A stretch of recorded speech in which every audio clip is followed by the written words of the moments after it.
Welcome to the Sensible Socialist Podcast, a podcast for the rational left. We need to unite and work together if we're all going to get through this. Sounds like socialism to me. The amount of people I see talking about socialism positively is actually staggering. Do you really think that a proletarian revolution is just around the corner in America? Grab your pitchforks and stab your mayor. Your hero, Obama. He's not my hero. I'm How not heroic he fucking comes idiot. If Bernie Sanders were president, right, and he wanted to bring the same ideas as for socialism into this country, do you think that we would benefit? Yeah. But I just told you Venezuela is eating rats. But I just want people to have health care. I don't want, Same thing Hugo Chavez. Oh my god. You people have, worms in your brain, honestly.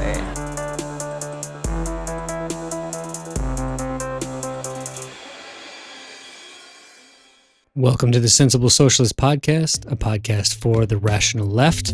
I'm your host, Kevin Gustafson, and on this episode, I bring you part 2 of my conversation with Richard Wolff.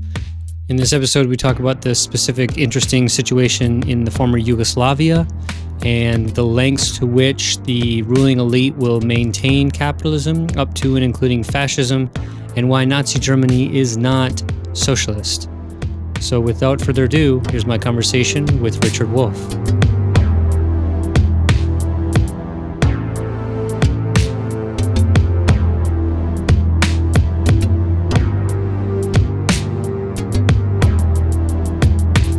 So we were talking about your book, Understanding Socialism, and for me, the book is great. One, it's not super long, which socialist books can easily get and be very in the weeds. It doesn't name drop constantly and refer to this giant block quote of this person or that person, but it does actually you do name drop a few times, which I think is necessary. There's definitely a shout out to Antonio Gramsci, which is important, and noting that he was suffering at the time in a fascist prison. But you do name drop somebody who is maybe not as well known to socialist and non-socialist alike, which is Milovan Djilas. So I have a two-part question for you. For those who noticed the name but maybe didn't look it up, who is Djilas, and what was his analysis of the sort of 20th century social experiments in the Soviet Union and China? And then, given that he's from Yugoslavia, Yugoslavia had its own sort of tradition, that made it different than the Soviet Union and China in terms of its attempt at some kind of worker self-management while still kind of under the rule of a powerful communist party. So how did Yugoslavia's experience in workers, self-management to a certain degree differ from something like the Soviet Union or the People's Republic of China? Okay, fine. And I'm going to talk about Milovan Djilas, less about him as an individual because he isn't all that important and his work isn't all that momentous. Mm-hmm. What is interesting is who he was and in what particular situation he intervened in that particular way, because that's what's interesting. That's what it wasn't, but it could have been taken up. And if so, could have changed history. And he did have his finger on something. So that's the way I'm going to go. First, the simple information. Yugoslavia was part of the transformation of Eastern Europe that came out of World War II. Before World War II, the only socialist country in the world so identified and self-identified was the USSR.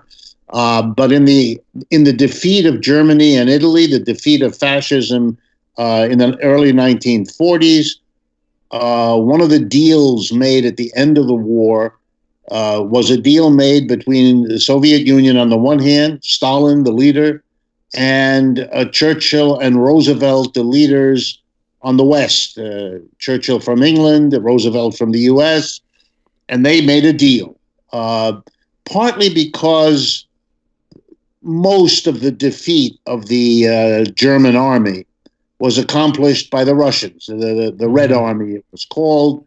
Yeah. The war was fought, an immense part of the war was fought on Russian soil, and so it really was, Hitler got all the way to to Moscow, Stalingrad and Moscow, and was pushed back eventually by the Red Army. And the Red Army eventually went all the way back to Berlin, entered Berlin on the east side, as the West was defeating the Germans from the west side. And so they divided Europe. They literally divided the city of Berlin in half. They divided the country of Germany in half. That's when West Germany was separated from the east. Mm-hmm. And from Poland in the north to Bulgaria in the south, those countries became part of the Soviet orbit. It used to be called the Soviet. Yeah. It was called, Eastern European countries, and one of those was Yugoslavia. But there was a difference. In Yugoslavia, more of the struggle against the Nazis had been initiated and carried through by internal militants, internal fighters. Yeah. Some of them Serbian, some of them Bosnian, some of them of all the Albanian, the different countries that were once different but came together under the name of the combination of Slavic countries. That's what Yugoslavia means. Mm-hmm. And they had a very charismatic leader named Joseph Tito, and he was part of it, but he was always independent because he had his own political base. He did not rely on the Red Army that had come from Russia. He didn't need them. He had his own powerful military force, had defeated the fascist allies of Germany in that area, particularly those coming out of the Ukraine and those parts of that area there. Mm-hmm. So it was an independent country. And one of the things it did was to say they were going to go in a different direction. And they were not going to set up a Soviet economic system, a copy of it, the way it was more or less done in Poland or Czechoslovakia or Romania. They were going to go differently. They were going to set up worker cooperative enterprises. They called them collectives, worker collectives, where workers ran the factory or ran the farm.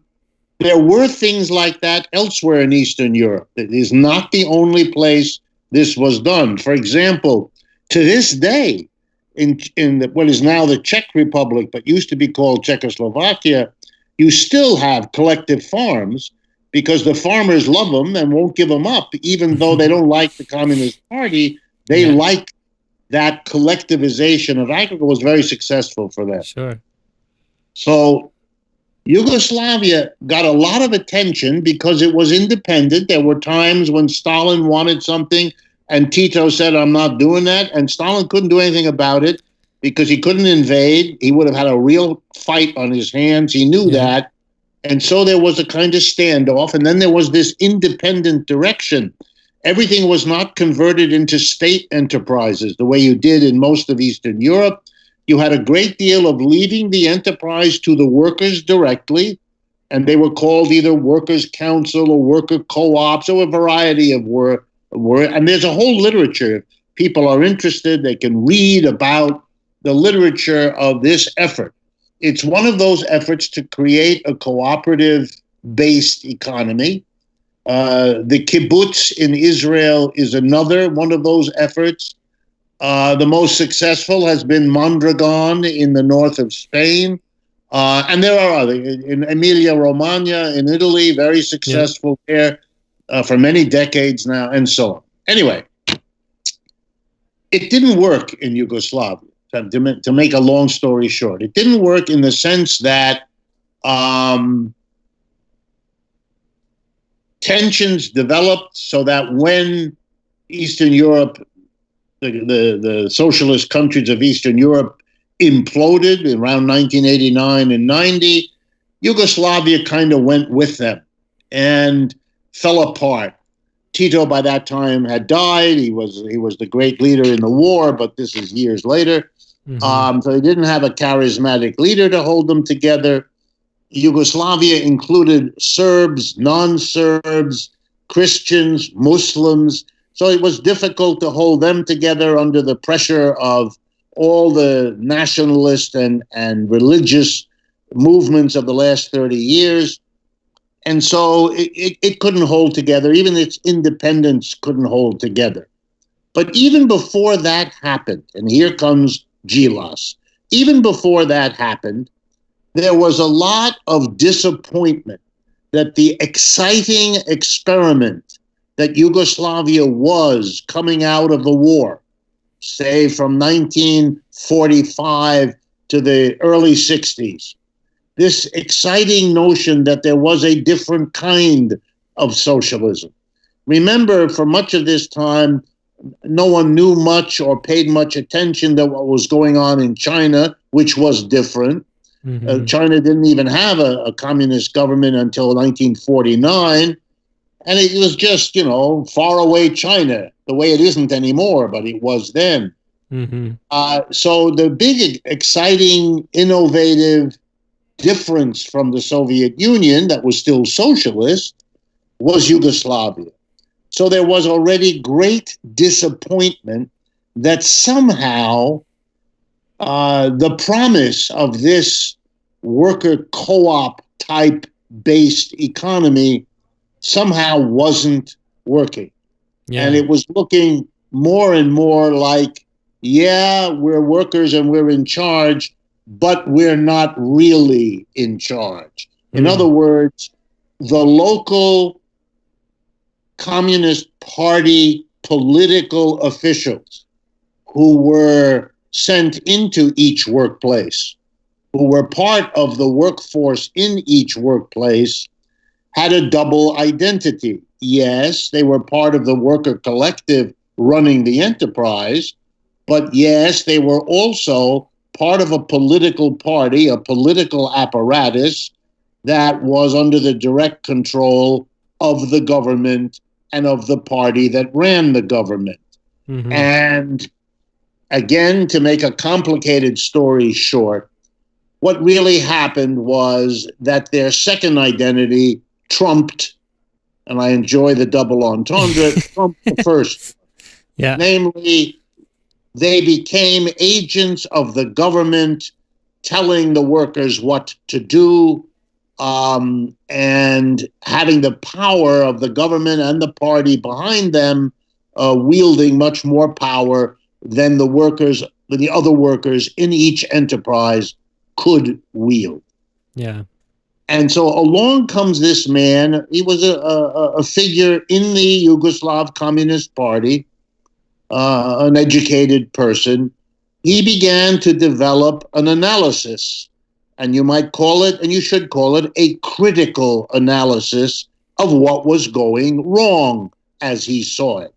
Yep. And so the way he developed this was to say, and this was, of course, very daring for someone to say in the East, doubly daring because he was an active leading member of the Communist Party there and so forth. Mm-hmm. But he said that a danger of socialism as that time, and here we go now, was the development of a new class. Yep. Not a class in the old Marxist sense, but a new class, a class peculiar to these socialist countries of Eastern Europe who wanted on some level to turn over society to the working class, but didn't. And in fact, constituted a kind of politically based special group within the party apparatus, within the governmental apparatus, that was congealing, in his analysis, into a class that was not capitalist quite. It didn't own the means of production, for example. And it wasn't the working class because they were typically in more supervisory, managerial kinds of positions. And so he was one of a group of thinkers, some of them in Western Europe, in Western capitalist societies, who were beginning to try to work with concepts of class. They were, in a sense, discovering that the term class had always had multiple meanings. It had never been the universally agreed concept that so many people thought it was. And by the way, many people still think it does. I can't tell you the number of articles or books I read in which the term class is used by an author who proceeds as if we all understand what the word means and that we all have the same definition of it. That was never true. It is not true now. And it is irresponsible, if I can editorialize for a moment. You have every right to pick whatever definition you think is the most useful or the most appropriate, but you have to acknowledge that you're doing that and maybe provide us with a couple of reasons why this particular definition that you use is chosen by you rather than the others. But you can't, it would be as if a person got up and offered you a lecture on religion. And as he or she developed the arguments, you began to realize that they were teaching you about, I'll pick one, Lutheranism. And they'd go on, and eventually you'd raise your hand and say, look, professor, I'm very interested to learn about Lutheranism. You're teaching me a lot about it, but I didn't take a class in Lutheranism. I took a class in religion, and you can't teach religion as if it were all Lutheranism. What about us that are Catholic? Or what about us that are Muslim? Or what about us that are, that are some other denomination of Protestant? We're Baptists, or we're Congregationalists, or whatever else you want. You can focus on Lutheranism if you want. Tell us why you're doing that. But if we want to understand religion, you can't act as, well, I'm saying the same thing. You want to talk about class, that's fine. But you have to acknowledge the range of disagreement about it, explain to us why you've chosen the one you have, and then go off and do that. That's fine. We can choose to go with you or not. Djilas didn't do that, as a lot of people haven't done that. Instead, he got very excited. He had discovered a new class, sort of like, an explorer has discovered a new continent. And he did interesting things. He was talking about issues in Yugoslavia that were real. He was talking about, the kinds of questions that Trotskyists, for example, had earlier raised when they gave enormous importance to the concept of bureaucracy, that the state had become bureaucratic, and if so, cut off from the working class. And that was part of Trotsky's critique of what had happened under Stalin. And so these are interesting ideas. These are important questions. And Djilas gets the credit for having been one of the earliest people already in the 1950s and 60s developing this idea that there had been a kind of flaw or failure or sidetracking of the socialist movement, allowing a new class, that's what he called his most famous book, The New Class, remember, that was an interesting idea, and it would have been productive had people tried, for example, to take it seriously, to say, look, maybe there is something. Maybe it is a class. Maybe it isn't. Maybe it's like other classes, like capitalists and workers, but maybe it is. And then run with that. That might have been a very interesting activity, but very few did. It tended to get lost, his idea, between those who said, oh, yeah, the communists are just, dictators and telling everybody else what to do. Right. And so it got absorbed into anti-socialism. And that, of course, made the people who were socialists very suspicious of it, not willing to look for what's interesting. In other words, like so many very interesting initiatives in the 1950s, 60s, 70s, and 80s, it got destroyed in the Cold War hostilities. Someday, but you and I are long gone, historians will teach a whole new generation that this Cold War, besides all of the material wastes involved in it, also did a number on the intellectual development of the modern world that are very costly. Yeah, I mean, I wanted to talk to you about that specifically. I mean, I was reading your book on the DC Metro, and and somebody like a woman who was about my age in her mid-30s just yelled out, she said, "Socialism sucks." And I said, okay, like, well, I guess it depends on what you mean by socialism. And of course, she proceeded to sort of say, she's like, well, that which brings upon misery to everyone is socialism. And I went, wow, like that's a hell of a definition. That's a very hard place from which to start. But there is a tendency for a large swath of people to have a sort of the general opinion that for lack of a better term, socialism sucks, and that that anything that bad that happened politically in the 20th century, including fascism, is somehow socialism. And so you when we were talking last time, you were saying that socialist ideas have spread around the world, and they've been the basis of governments, and they've been there's not a place in the world that hasn't been acquainted with these ideas. But there have been real impediments to establishing some kind of legitimate socialist project in, say, the United States that you discuss in your book. And, one way of sort of saying it, if socialist ideas are so popular, why hasn't there been a socialist revolution? Or why isn't there a socialist party that wins elections? Why didn't Bernie win, right? What is it that has prevented socialism from being a potentially more proactive and influential force in you can restrict it to U.S. politics, but even politics in general.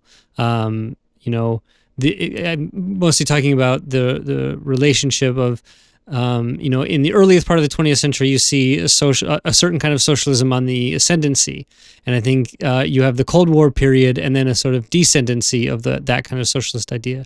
But that Cold War, like you said, it really did a doozy on people. And so I'm wondering, to kind of explain how that experience has really hampered the spread and growth of socialist ideas into something like a socialist party, or something that could be a pull of attraction, say. Okay, let's do this historically, because like so many issues, it really helps to draw upon the past. I mean, we really don't have much else to help us in understanding our own world and what might be coming without looking back. It's true of us as individuals, looking at our own history, and it's true to respond to questions like you just posed. So let's start with history. Slavery had existed for a long time. From the beginning, there were people who didn't like it. Everybody who lived in slavery didn't say, yay, slavery is wonderful all the time. That'd be crazy. Anyone who thinks that really isn't paying very much attention or hasn't read very much, to say the least. There were people critical of slavery from the beginning. Many of them eventually struggled against slavery. But that took a very long time, whether it was in England, for example, or the United States or Latin America, wherever slavery has existed, it lasted a long time. It took a long time for the people wrapped up in it, both masters and slaves, to get their head around the idea that the world didn't have to be organized that way, that there were alternatives, that it might be worth fighting to move from slavery to one of those alternatives. That takes usually centuries. At least that's been our experience. That's been our experience with slavery. It's been our experience with tribal economic systems. It's been our experience with feudalism. And I think it's now our experience with capitalism. Capitalism starts, arguably in the 17th century in England, the modern form of it anyway, and spreads over the last 4 centuries, that is 17th, 18th, 19th, and 20th, those 4 centuries. It has spread to become the dominant system of the world. And so over that time, it has had critics, just like every other system has had critics. Sometimes the critics appear in the realm of religion. Sometimes they appear as artists. Sometimes they appear as politicians. Sometimes they appear as workers or business people. Or combinations of all of those. And if you take a historical perspective, then the struggle for socialism, in other words, to go beyond capitalism or to go to something different from capitalism, is on the one hand as old as the system itself. I mean, you can go back and read people writing in the 17th, 18th, and 19th centuries, lots of them, critical of capitalism, some using that language. Starting in the beginning of the 19th century, that language was common. Before that, other languages were used, but through the work particularly of Karl Marx, but not only him, the term capitalism becomes, all of that very language is used as a criticism. So let me confront you with a quarrel with your question. Okay. I don't think the United States is in any way exceptional. In the United States, you have a very typical ebb and flow, a time when socialism rises and a time when socialism falls back, a time when people are hopeful and think a change to another system is a good idea and can be achieved, and other times when people have given up or think it's hopeless or imagine that socialism is so awful that no reasonable person would want to go in that direction. And I don't think any of that's unusual. I think the same thing happened to the critics and lovers of feudalism or slavery before us. It too was an ebb and flow. Let me reiterate one thing you did say I couldn't agree more with, is that if you look at the period roughly 1870 or 1880 to 1920, that's a period of almost half a century in which socialism is on the ascendancy. Socialist parties are formed in the United States, socialist trade unions. Eugene Victor Debs, probably the best known of the leaders of that period, ran for president, did pretty well. The Socialist Party was an important contender for those who don't know, in 1916, again in 1920, and again in 1924. Twice, once with I forget the guy's name, Hansen, then with Debs, and then with Wisconsin Senator La Follette.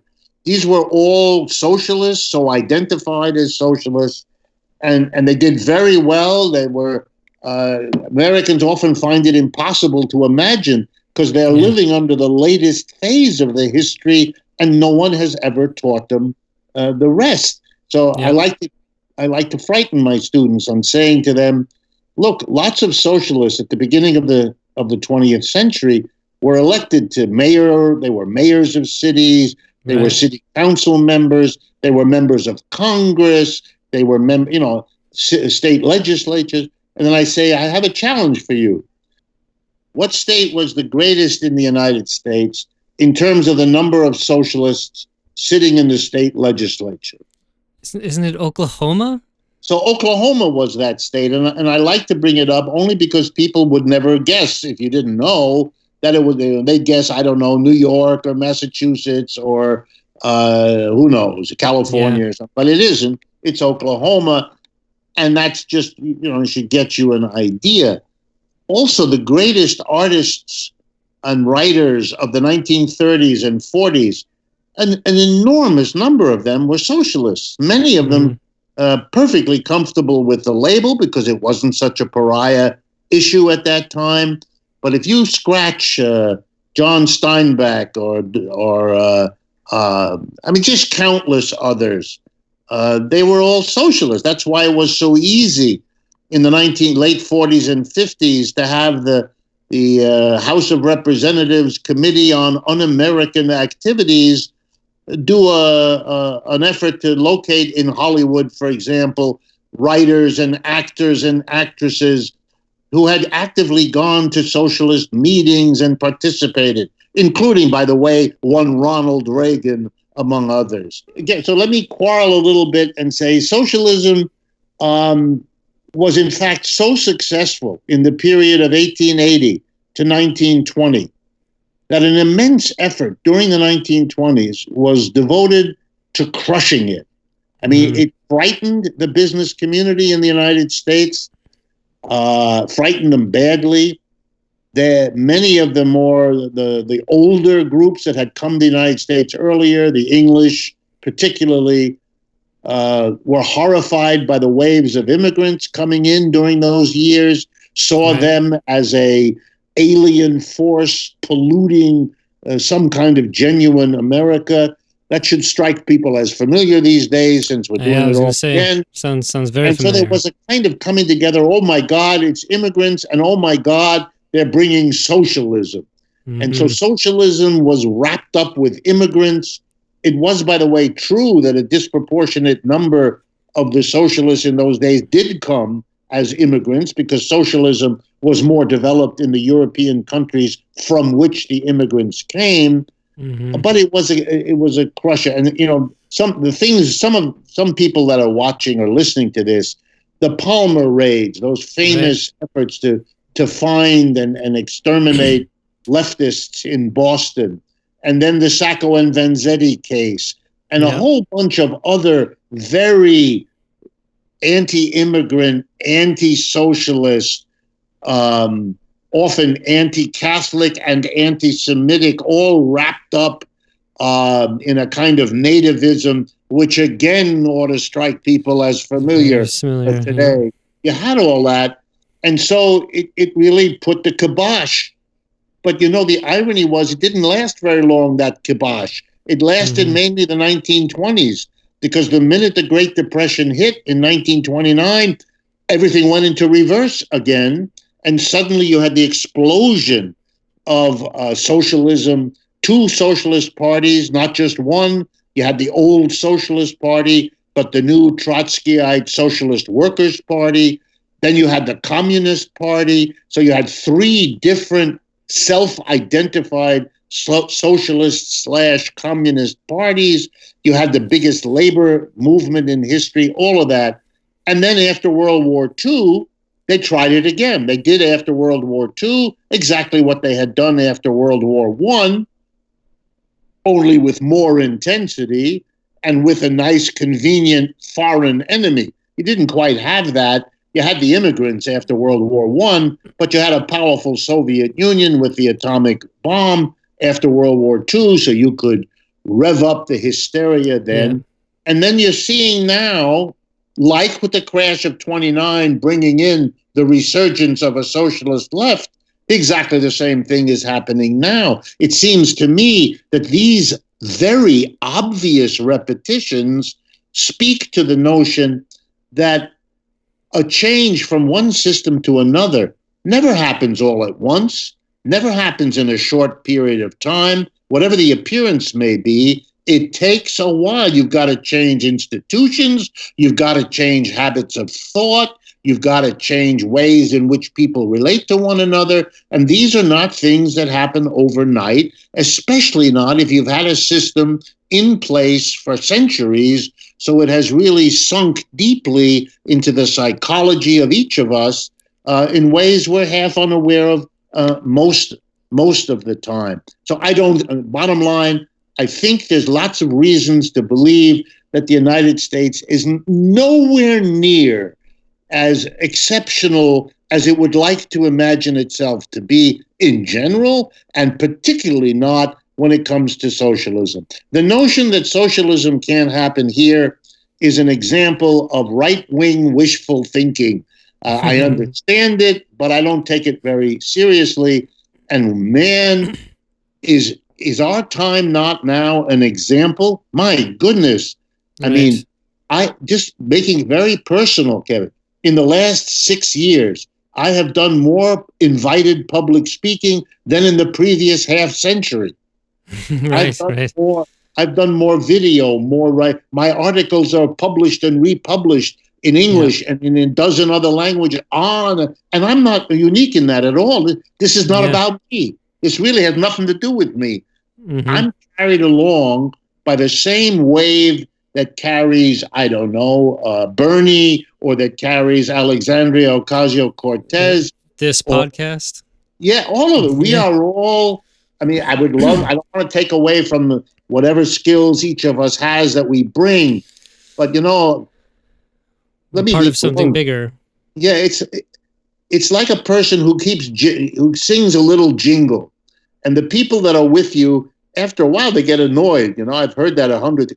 Can't you whistle something else? Mm-hmm. And then one day, everybody reacts towards you as if this is the most beautiful music they ever heard. and you look at them and you say, Jesus, that's the same thing I was whistling last week. Right, but right. It's not us that are changing, which is good. The good news is the audience is literally being created by the millions. Look at the absurdity of Occupy Wall Street, a small group of people saying, we're going to set up some tents in a little park down by Wall Street, and it's going to change the world. You would have thought such people were nuts. It's crazy, crazy or just carried away with their excitement and all but they were right. And all of us who would have been skeptical, we were wrong. Yeah. I'm so grateful they never came to me to ask my advice, because I would have said, what I'm saying now, that this is not going to work. No one's going to pay attention. You're going to waste a lot of time, and six bums who need something to eat will come to your encampment. But other than that, nothing's going to happen here. And it would have been the worst possible advice. So I'm so glad they never came. They did it. And, without them, there'd be no Bernie. And without Bernie, there wouldn't be the rest of us. So, it's it seems to me that socialism is very much on the agenda. And again, I should say, it's plural. There's no one socialism any more than there's one definition of class or anything else. There's lots of socialisms. So the thinking about Occupy Wall Street and thinking about the periods of ascendancy followed by periods of descendancy, the part of the reason that there have been those periods of descendancy have been I would say the representations of the sort of ruling class's intent on staying in power and their ability and willingness to do damn near anything to maintain their position of power.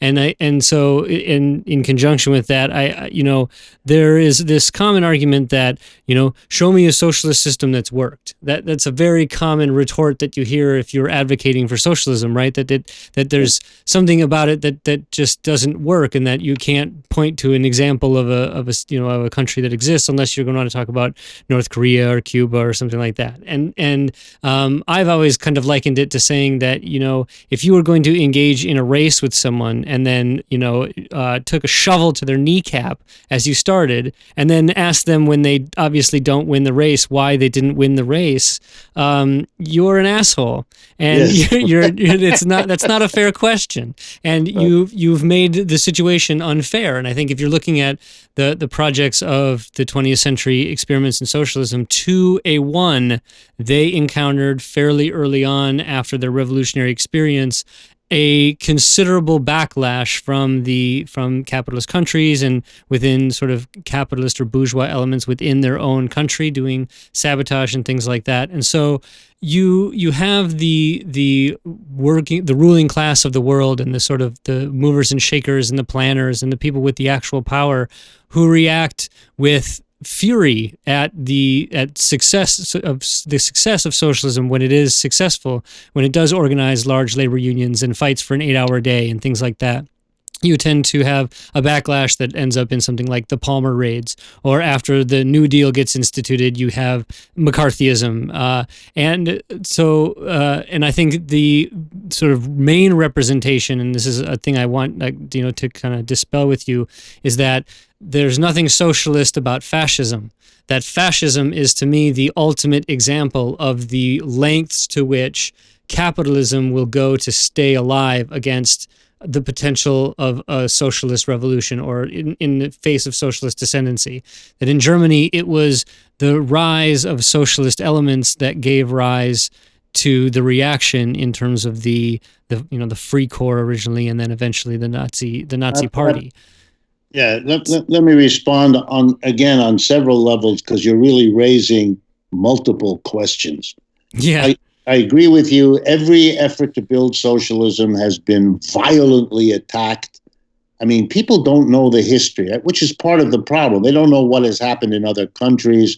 They hear an endless litany of grief about, I don't know, Cuba or Venezuela or whatever the country of the day is that you shit all over in order to make this sort of case. It's childish. It's childish behavior. The whole Cold War was a childish reduction. We're good, they're bad. It never went much beyond that. It's a pathetic level of discourse that any adult who isn't ridiculous would recognize if it were anywhere else. Anyway, let me deal with several of the things that you've raised. Number one, nothing good ever happened in a socialist country. Well, I have no idea really what the words are empty, but let me give you an example of what Americans seem not to want to deal with. One of the most important things in the world for most people is what we generally call the level of economic development.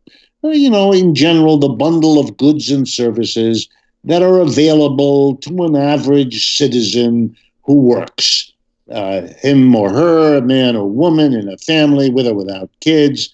You know, what's the story in terms of the level, the standard of living you can enjoy with your job? And it's not the only thing people have in their minds, of course not. They're interested in spiritual questions. They're interested in their personal freedoms also. But they're very interested in the standard of living they are able to enjoy. Okay? Okay, and we have a term in economics to cover how well a society is doing. It's a crude measure, but it's the measure we all use. It's called GDP or GNP or the level of economic output. Lots of words for it, doesn't matter. It's a general measure of how well you're doing in generating goods and services and distributing them to your people. Okay. By that standard of economic development, of economic growth, of output, the two most successful countries in the last century are the Soviet Union and the People's Republic of China. They have grown faster, and they have brought a rising standard of living to their people way more than any capitalist country. And both of them refer to themselves as socialist. This does not mean that I like them or I endorse them or that they have no flaws or that I would rather live there. Stop. It's just what I said. If you're interested in economic growth, which an awful lot of people, I would argue the vast majority of us are, well, then you got to admit that the socialist countries, the two number one examples of socialism, have done a fantastic job at that. And when I explain that to American audiences, they just sit there. They don't know, they kind of know enough to know that I'm not making it up. Yeah. But they don't kind of want to hear it. It's like we're number one. That's right. We're number one. And it's like hearing that your favorite team really lost that game. It didn't win it. It lost that one. Doesn't mean it isn't a great team. Doesn't mean it hasn't got skilled ball players or anything like that. But it lost. And that's part of the story you got to deal with. You can't magic that away. So I would argue that the sentence, nothing good ever comes of socialism, is just ridiculous. It tells you about the speaker, not about the object of what the speaker is speaking about. You don't learn anything because it's stone cold wrong. But you do learn something interesting, that there are people who are otherwise nice people, smart people, educated people, but when it comes to certain topics, they get screwy. I mean, there's no nice way to say it, because if you know them and you can talk to them one-on-one, often you can bring them around because somehow the friendship becomes a kind of lubricant and we can talk to each other. But if you don't, if you just use the usual megaphone media mode of communication, then you hear, echoes of Fox News all the time, then you're stuck in this kind of strange place. Let me give you a second example. Cuba has been listed for at least 30 years as one of the most highly developed countries in terms of the provision of public health to its people. It has emphasized creating doctors, nurses, developing whole new styles of medical treatment. It has come through this virus way better than most other countries. For example, way better than the United States, but that's a low bar these days. They have sent doctors. I don't know if you know, but Cuba sent doctors to Venezuela in exchange for oil. That's what they do. They're very good at that. That's partly their socialism.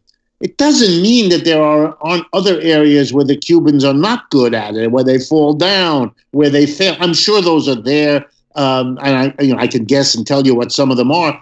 But the point is the idea that nothing good comes of socialism. You're not talking to a reasonable person anymore. You're talking to a person who's on an ideological mission.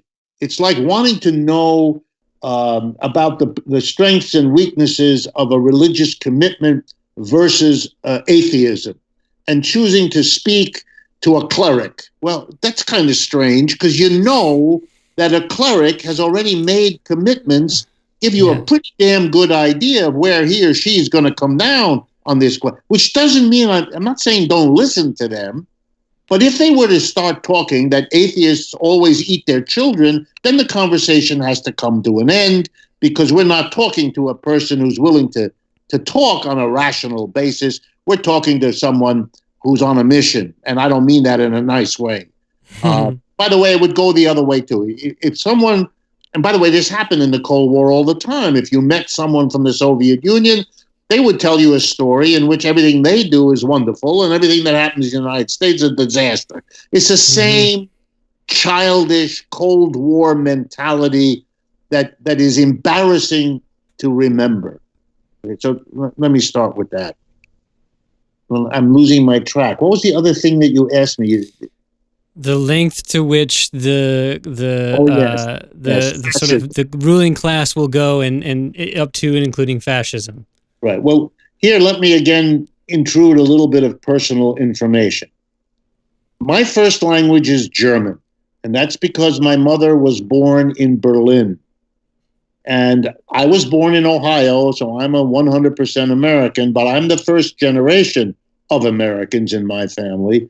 My father was French, so I grew up speaking German and French in my household here in the United States, and I only learned English when I was dropped into school in the America. And then, of course, I had to speak English like everybody else. The result is I learned a lot about German. I speak German to this day. I'm fluent in it. I know German history. So when someone says to me that fascism is a kind of socialism, again, I know I'm talking to someone who's on a mission, because it is so nutty, so crazy. Once you know just a little, that you kind of realize, oh my goodness, it's always sad for me to encounter. I don't get angry, I get sad, because this is a person's going to be very hard to reach, because they live in a kind of alternative universe from me. So let me explain.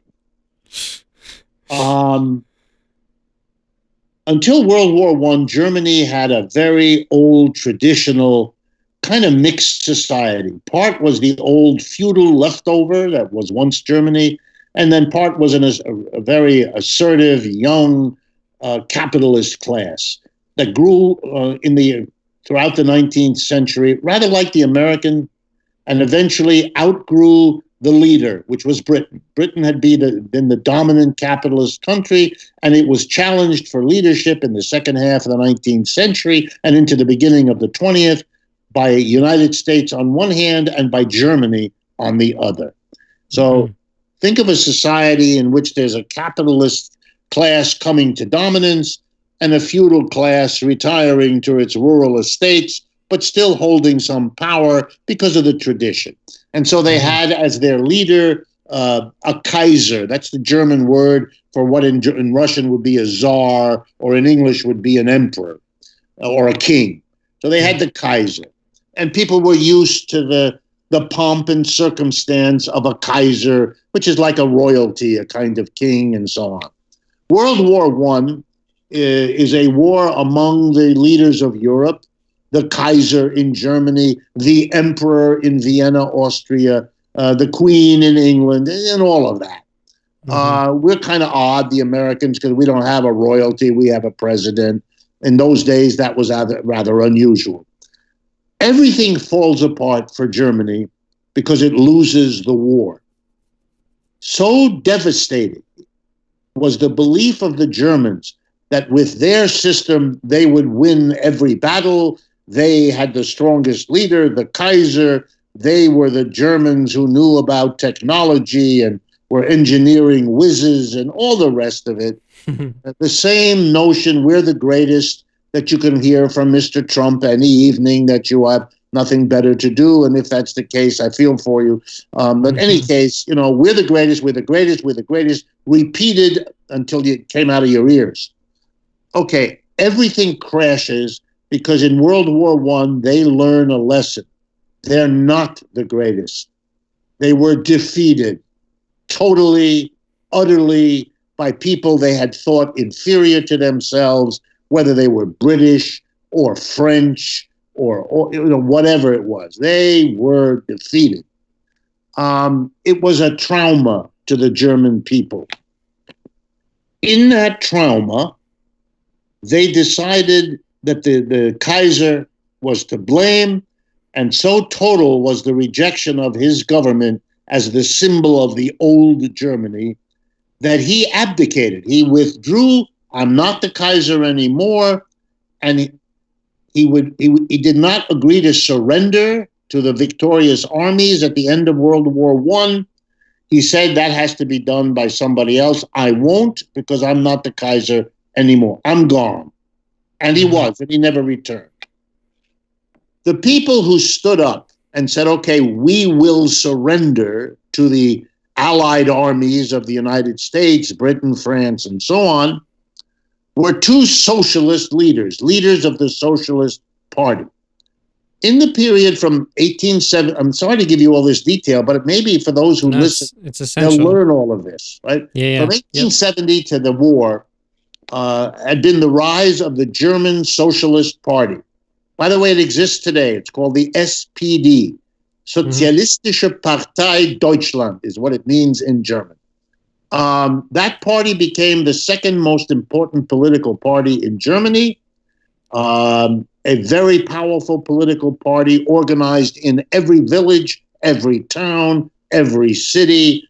Large numbers of city mayors were socialists and so forth and so on, members of their parliament and everything else. So when the big, strong socialist party.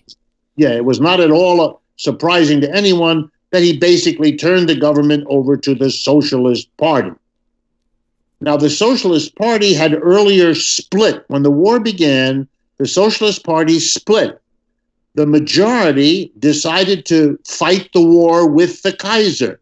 That is, their identification as Germans was stronger than their identification with socialism. And the Kaiser was very clever. When the war began, he said, I do not recognize socialists versus others. For me, I only see Germans. I only see, very clever, very well, good way to use nationalism to try to diffuse divisions in your society. But a very strong minority of socialists in Germany said, oh no, we are not going to call upon the German working class to fight in the capitalists' war. This is a war between Britain, the United States, and Germany to divide up the world between them, just as they divided up Africa, Asia, and Latin America to create their colonial regimes and etc. The working class should not fight a war for capitalists. Workers should not kill each other for a war that has nothing to do with them and that will only hurt them. Yeah. By the way, Eugene Victor Debs, the head of the American Socialist Party, agreed and went to prison during World War II because he argued that American workers should not participate in a capitalist war. When he ran for president, didn't he? Was he not in jail? Wasn't he in jail? Yeah, he was in jail as he ran because they had jailed him for having the nerve to say that American soldiers should not fight in such a war.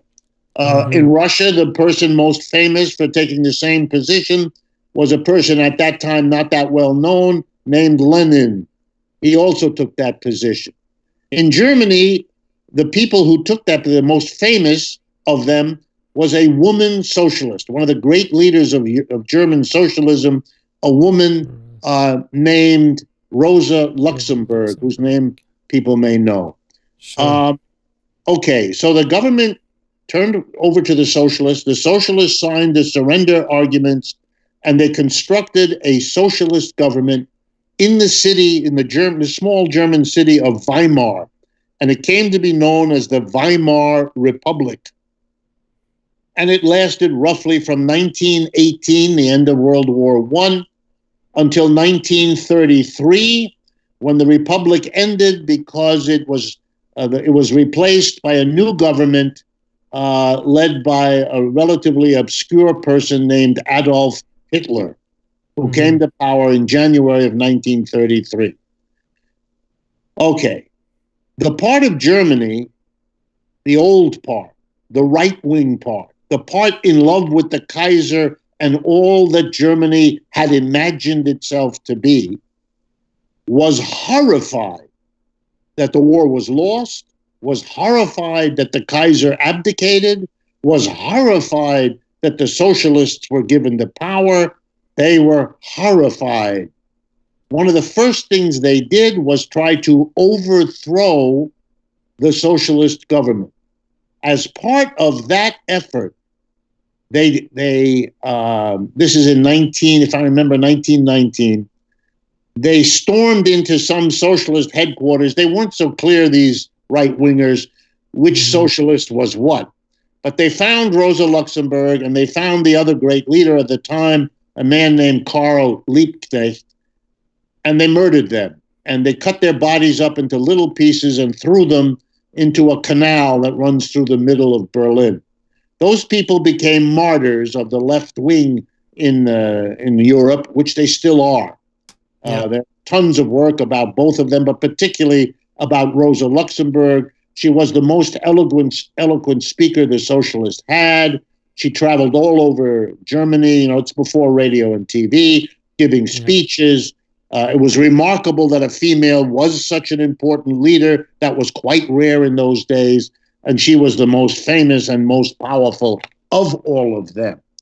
The people who killed her and who tried to overthrow the government, and they tried repeatedly, not just in 1919. They tried to make a putsch, it was called. They tried to take over power in 1923. That was when a young ex-soldier named Adolf Hitler, who wasn't even German, he was Austrian, was arrested for a while.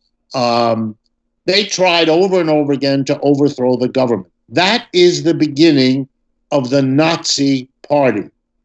Nazi, the first, those letters, N-A-Z-I, those are the first four letters of the German word national, national in German. When Hitler began pulling these disparate right-wing anti-socialist forces together, and let me stress, these are right-wingers who define their enemy as socialism and who tried repeatedly to oust socialists from government and, when they could, to kill socialists such as Rosa Luxemburg. These are not socialists. They are the opposite of socialists, as anyone who knows any of this would know. When Hitler put together his party, he was facing a society that had turned against the Kaiser, blaming him and the old Germany for the terrible, humiliating loss. And these socialists were very, very popular. They were the people who took over. They were the people who were going to build a new Germany.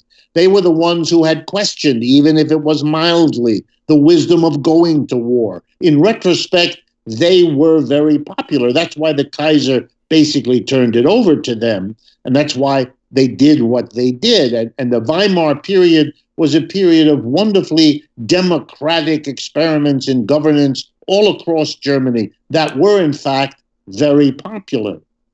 In order to be at all successful in appealing to the German people, it was necessary for almost any new political party to somehow suggest that it was in some way like the socialists.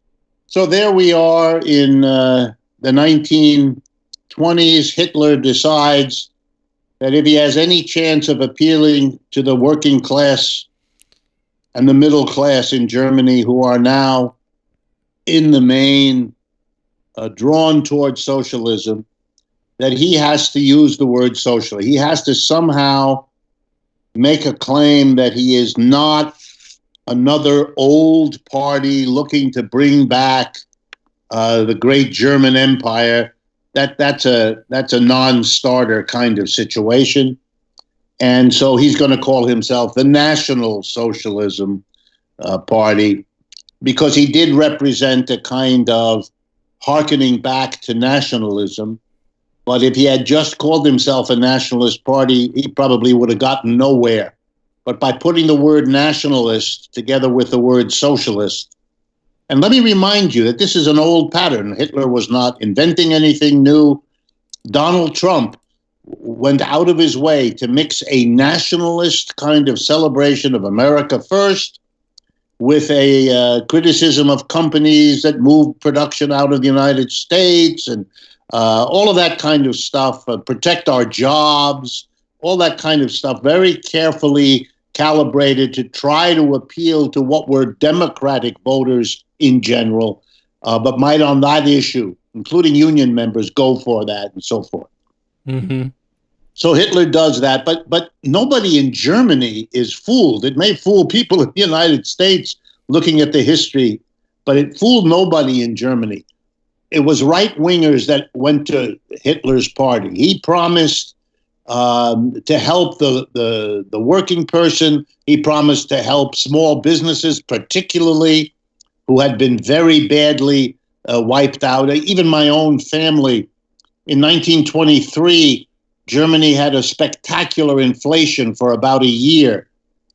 Just to give you an idea, it went from 6 Deutschmark, that was the name of the currency, 6 Deutschmark to the dollar, to 6 billion Deutschmark to the dollar. It was one of the great examples of inflation. When you teach inflation economics to people these days, you use that as an example of what came to be called runaway inflation.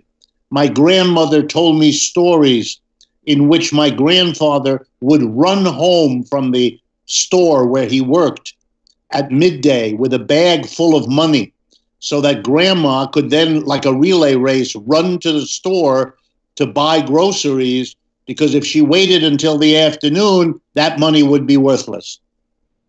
Anyway, so then what happens? Hitler says to the business community after he becomes successful. Why does he become successful? That's because of the depression that hits in 1929. Before that, he was an extreme right-wing rabble-rouser that no one took seriously. Here was this crazy, short, little, dark-haired Austrian celebrating the big, tall, blue-eyed, blonde Aryan German. Yeah. The whole thing was preposterous, and people used to make fun of him in the press as a clown. By the way, should remind you of a certain Donald Trump, who in his early efforts at politics was likewise looked upon as a bit of a clown. The Depression changed everything. He said he blamed it on the Jews, he blamed it on bankers, he blamed it, and he appealed to the working class that they needed a political party that would save them from the horrors of capitalism on the one hand, and by the way, he was always consistent, of socialism and Bolshevism on the other. Right. His attack was always on Bolshevism because that sounded Russian, and he couldn't have very well attacked socialism because it was in his own name. So it was Bolshevism and Russia and Slavic, very racialist kind of language. But it was always unquestionably clear that he was the answer, the alternative to socialism. And he went in 1932, when the Depression really rocked Germany. It was then about 2.5 years old. And he said to the German business community, look, you've got two choices. In the election of 1932, the electorate was about 50-50 divided between the socialists and communists on the one hand. The Communist Party by that time had become strong as well, and nationalist and Nazi parties on the right. And he said to the business community, this country is falling apart, and you better go with me because I'll work something out with you, and together we'll defeat the socialists. And the business community went with Hitler. That's why Hindenburg, who was the president of Germany at the time, called Hitler in and asked him to form a government in January of 1933. It was an explicit, open alliance of the business community with the political right against the political left. Anyone who knows any of this knows that what I'm telling you is a widely accepted historical understanding of what happened there. It's not particularly partisan. What no one knew at the time and no one expected was that Hitler would not only politically oppose the left wing, but that he would, in huge numbers, kill them, arrest them, put them in jail, and slaughter them. He didn't just slaughter, as some Americans think, Jews. He did. He had a big thing about Jews, but he also slaughtered socialists, communists, gay people, handicapped people, you name it. He had a whole long list of inferiors that were consigned in huge numbers to imprisonment or death, or first one and then the other. So the notion that fascism is a kind of socialism is silly. It's taking a little historical detail, the choice of a name in the 1920s, and making a mountain out of that molehill, and to make an argument that flies against everything. In the years since the Second World War, socialists and fascists have never worked together, don't work together now, usually oppose each other in the most militant ways. I mean, it is a testimony to America's Cold War years of miseducation that such an idea can even get off the ground in the Fox News universe, etc., etc. Right. And here's one more thing. There's a conceptual mistake involved, too. Socialism is not about the government. In other words, the critique of capitalism, if, for example, you use Karl Marx, not that his is the only one, not that his is the best one, it's just a major important theme within socialism.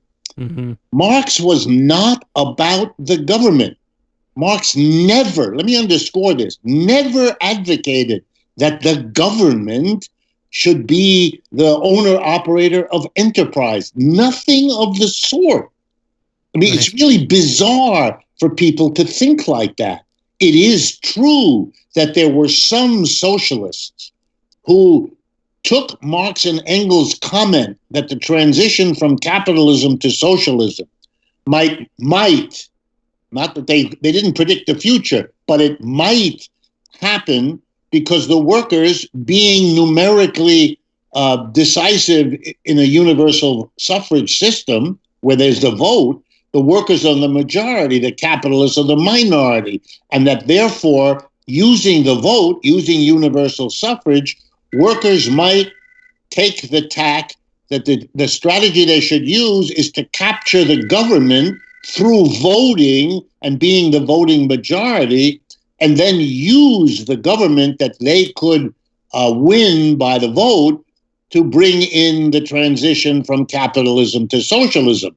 But that was the use of the government as a strategic tactic, not as the be-all and end-all of what they were after.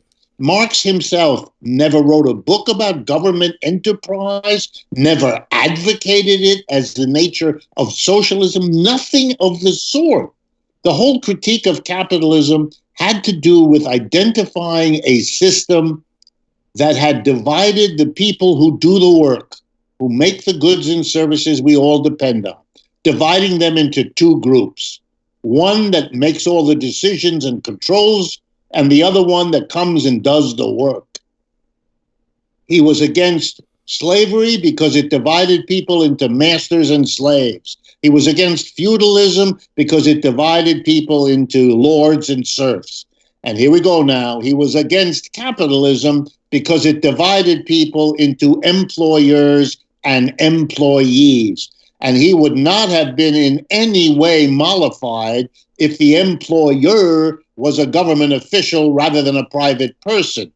This is crazy. The government coming in doesn't end capitalism.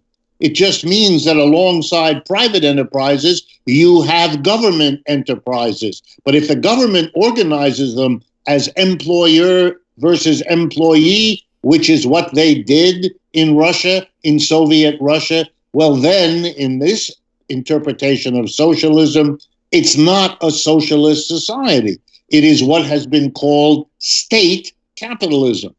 And again, just to drive the point home, during feudalism, there were plenty of cases where feudal governments, mostly kingdoms, you had a king with lots of serfs. That would be state feudalism, alongside lords who were not part of the government, who you could describe as having private feudalism. And ditto, during slavery, there were private individuals who had slaves, that's private slavery, and there were governments that had slaves, and that's government slavery. But nobody in their right mind would say that if you have a government with slaves alongside of private, well, you don't really have slavery anymore. Or if you have a government that has serfs, you don't have feudalism anymore. And from this perspective, therefore, if you have a capitalism in which state enterprises coexist with private, you've got capitalism, not socialism. And the reason is simple. You haven't obliterated, you haven't gone beyond the employer-employee division. And socialists, at least this interpretation of socialism, argues that you don't go beyond capitalism unless and until you replace an employer-employee relationship in the factory, in the office, in the store, with a worker cooperative, a democratic collective community that together decides what to produce, how to produce, where to produce, and what to do with the fruits of their collective labor. So if that's a perfect segue to a quick last question that I don't think will take too much time of yours to dispel, but there is this common notion, I think, on the left. I'm 100% in favor of worker cooperatives as a sort of vision of workers owning the means of production. And it's an example of how they can organize together. But there is a critique of the sort of cooperative view that even some, bring back to Rosa Luxemburg, who basically said that, worker cooperatives and producer cooperatives, consumer cooperatives, they're all great and that's fine and good. But in the context of the capitalist mode of production, they're going to find it difficult to compete. They're never going to get advantages. It's not sure how they're going to organically grow. And so without being able to be connected with some other kind of larger project like a political party, that worker cooperative economic gains are going to be limited, maybe superficial. So what do you say to the critique of somebody who says, look, worker cooperatives are great, but in some ways, they're not the cure for capitalism, that you need something more in order to get beyond on capitalism? What would you say to that sort of critique? Well, I would say, yes and no. I agree in part, I disagree in other, and let me try briefly to explain it. Yes, the transition from an enterprise run by an employer relative to an employee The transition from that to a worker co-op by itself isn't going to happen without a lot of other things happening at the same time. That's true. That was true in the transition from feudalism to capitalism, or from slavery to feudalism as well. You don't have the economic organization of production change without a lot of other things. And then I would guess that it will need to be a political party. You know, there weren't parties until there was capitalism. The transition to capitalism made use of a modern political party, which it helped to develop as a mechanism to build its own dominance in society. I'm not surprised at that. I think that's likely what worker co-ops are going to do. So, for example, here in the United States, my expectation is that worker co-ops, as they grow and spread, are very quickly going to discover that the laws of this country are written to favor enterprises organized in a capitalist way rather than in a co-op way. To give you a simple example, the stimulus program passed to deal with the virus problems, specified loans to businesses. But if you read carefully the law, you'll see the assumption of all these things is that the business has an employer. He's the one who's going to get the loan. Yeah, that's a big problem, because when you give loans to employers, they decide how to use the loan. And that will be to reproduce what they want. There's nothing in the law that says, oh no, X% of it must go to worker cooperatives, where the loan will be the collective responsibility. So they will discover, the worker co-ops, just like the capitalists discovered in feudalism, they need a political party. They need an arm politically that will go and fight for the laws that will help worker co-ops, fight for a division of government subsidies so they all don't go to employer-based enterprises, but that an equal or fair share of them go to worker co-ops. That's not done now. The overwhelming bulk of subsidies from the government to business now go to capitalist enterprises, in large part because the government doesn't even think about the other kind, even though we have quite a few co-ops here in the United States. But they already discover that whether it's a local zoning law or government subsidies or, for example, the tax structure, you need a political arm to fight for those changes at the city hall, in the state house, in the federal government, to help you. And a political party that is true to the whole idea of political party is long overdue in this country anyway, that is not committed to capitalism. Nancy Pelosi, in that famous response to a student a few years ago, looked befuddled when he asked her about socialism, and she answered very honestly, we're all capitalists now. Exactly. Nancy Pelosi, they're all capitalists, in my judgment. We have two parties that disagree about how best to support and strengthen capitalism. One of them wants to give everything to the business community, and the other one says, don't be crazy, that's dangerous. Take the most of it, but let's give some to poor people and black people, because otherwise you're taking a big risk, you idiot. And so they argue with one another, but their argument is how best to secure and advance the interests of capitalism, which is why they have a shared foreign policy most of the time, and so on. The worker co-ops will need a political party, and my guess is you're going to see one pretty soon. You're going to see the people who are disgusted with Republicans and Democrats moving into a third-party formation. Bernie is the beginning of that anyway. And you're going to see them looking for allies at the same time that worker co-ops are looking for a political representative, and they're going to discover each other, and then they're going to get married. Yeah. And that has happened in other societies, in other cultures, and I would expect that here. Yeah. In terms of the kind of dismissal of these things because it doesn't work in capitalism, that, I believe, is a mistake. I don't agree with that. I think that's people who don't quite understand what capitalism is. I'll be a little bit polemical here. Mm-hmm. Capitalism is not about markets. People have to learn this. You remember back in the slavery of the United States before the Civil War, they had markets. That's where you bought and sold slaves. That's where you bought and sold cotton. That's where I could fill in the blank. Yeah. Slavery had a system of markets. You do not define capitalism in relationship to markets, because markets have coexisted with capitalism, with slavery, with feudalism.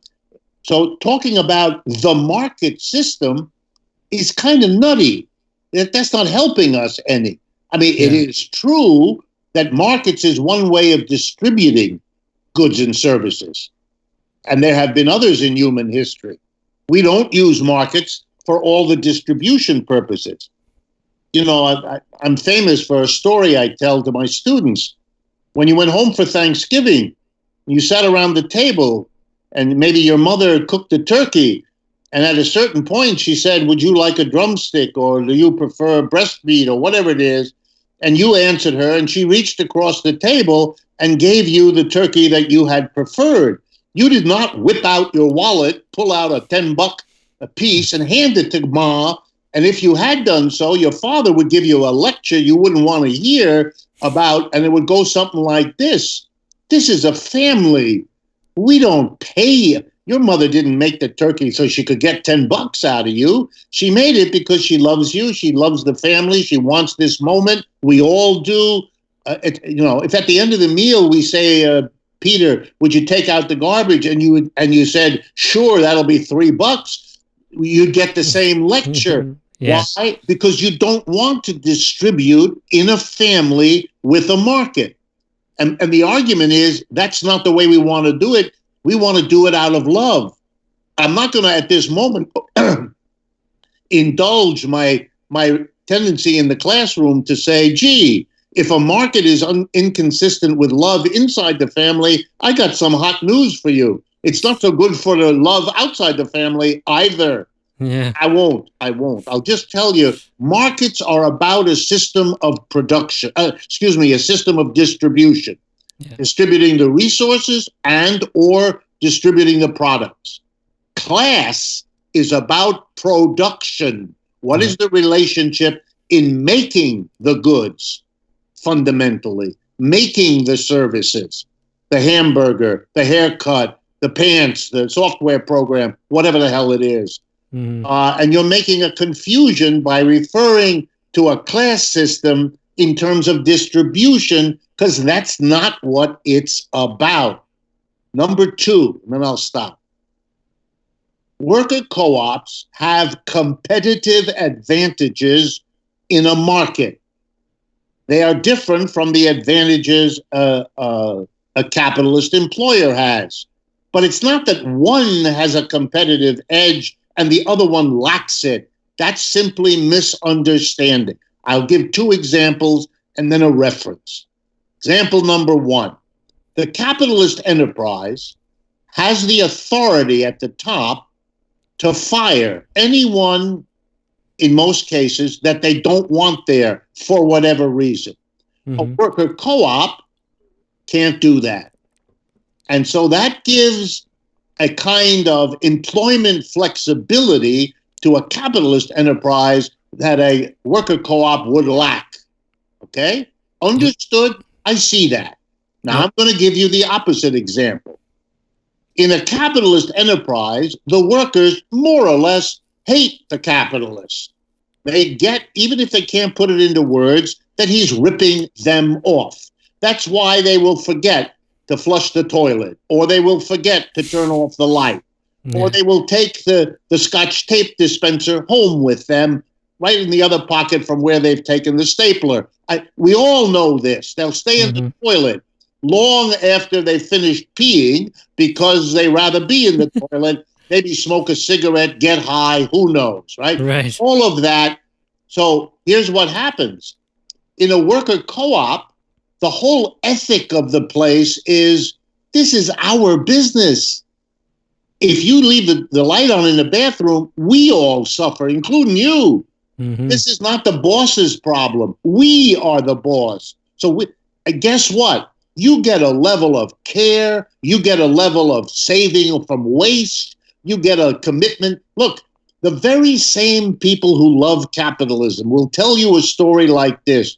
We shouldn't have public housing, because if you have public housing, see, people don't own it, and then they won't take care of it. But if everybody has their own house or their own apartment and it's theirs, oh boy, they'll keep it well painted, and they will care for it and put tulips in the garden and all the rest. Bingo. The same person doesn't seem to get the danger in their argument. Yeah. If you actually take that with you, Jack, here's how we ought to organize our enterprises so that people own them themselves, because, boy, will they have a different attitude. Worker co-ops have a competitive advantage in this way I've just described to you.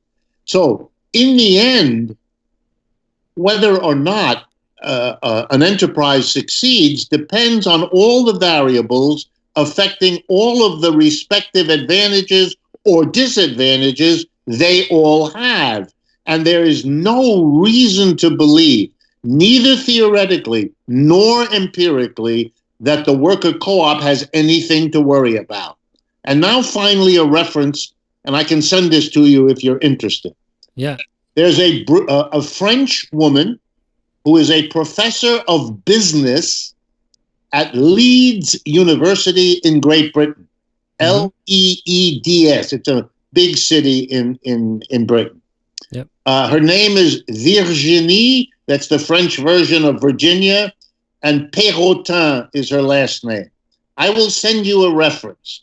She has done the most widely recognized work systematically as a business school professor with researchers and with funding from the British government, comparing the efficiency and productivity of similar enterprises when they are organized top-down capitalistically on the one hand versus when they are worker co-ops on the other. And her research shows that the worker co-ops are usually more successful and more efficient. So if people want to argue with you, I've given you both the theoretical reasons not to worry about this, and number two, there is empirical work has been done trying to make measurements, and those come out very nicely for the worker co-op side of the equation. But finally, it's the theoretical mistake.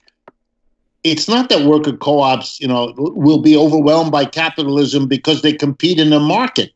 The reason Mondragon is very successful is that for 60 years it has outcompeted its capitalist competitors. Right. And the same thing is true in Emilia-Romagna and in Italy and so forth. It's just part of the dismissal of this is an ideological inclination not to take this stuff seriously. And I understand that, but that's all it is. Yeah. Yeah, I mean, I agree with that completely, and that's been my experience as well. That that those who make those arguments tend to not know much about the actual operation of co-ops and things like their relative competitive advantages. Right. So, all right, awesome, Richard Wolff. It's always a pleasure to talk to you. I want to be mindful of your time, but it's a really good. I'm recommending understanding socialism to anybody. It's easy to read. It doesn't take a million years to read. It's very accessible. The people who have reached out to this podcast and asked, hey, what should I read to get acquainted with socialist ideas? I've recommended Understanding Socialism. So if you're listening to this, pick it up. And where else can people find your work and what you're doing? Well, Kevin, thank you very much for the nice endorsement.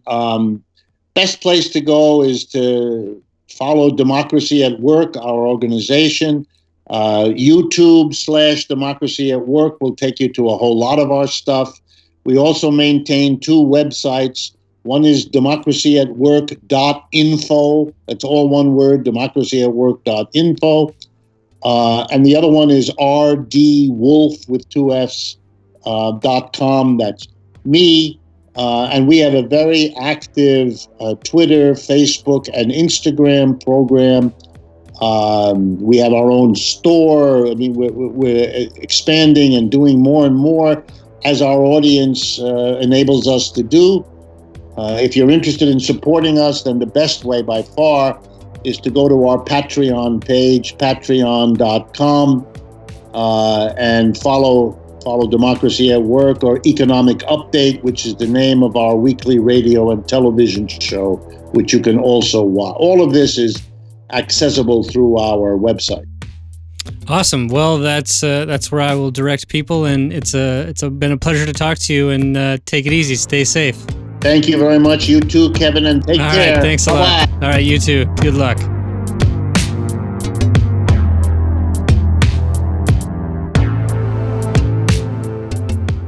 Thanks for listening to this episode of the Sensible Socialist Podcast. This podcast is supported by listeners like you, and no advertisements or anything will ever be said. If you want to support the podcast, please go to patreon.com/sensiblesocialist and give today. Also, please give us a review or a rating on iTunes or wherever you listen to the podcast, as it greatly helps. All right. See you next time.